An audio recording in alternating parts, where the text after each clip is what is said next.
lorsqu'on demande à un Américain qui sont ses héros et qu'ils ne répondent pas Benjamin Franklin ou James Madison, c'est pas parce que ils ne sont pas, c'est pas parce qu'ils n'est pas reconnaissant envers les pères fondateurs de la République américaine, mais c'est parce que les enjeux sont, voilà, les enjeux sont dépassés, hein.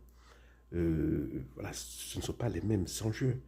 Alors que des gens aujourd'hui en Amérique peuvent se reconnaître, eux, en des personnalités comme Martin Luther King, comme JFK. C'est JFK d'ailleurs qui a créé l'USAID. Hein, voilà, c'est son œuvre que Trump est en train de détricoter.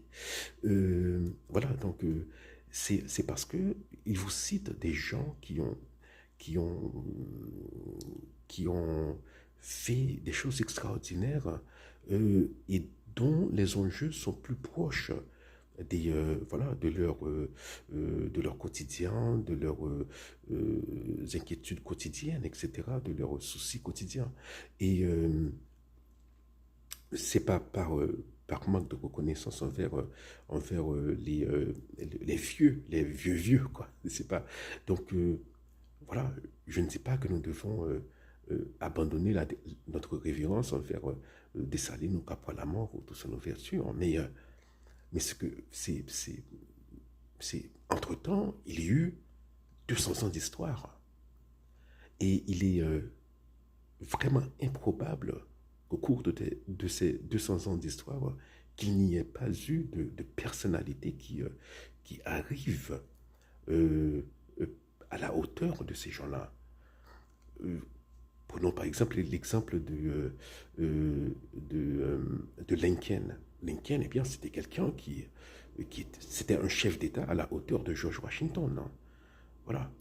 Il a évité un bain de sang, il a évité la revanche, il a évité, voilà, que son pays ne sombre dans le chaos, voilà, euh, dans le génocide même. Voilà. Donc il a préservé l'union. Donc c'est quelqu'un de grand. Et voilà, notre tâche pour, pour ceux qui viennent, pour les générations qui viennent, bien, c'est de trouver nos héros méconnus et inconnus.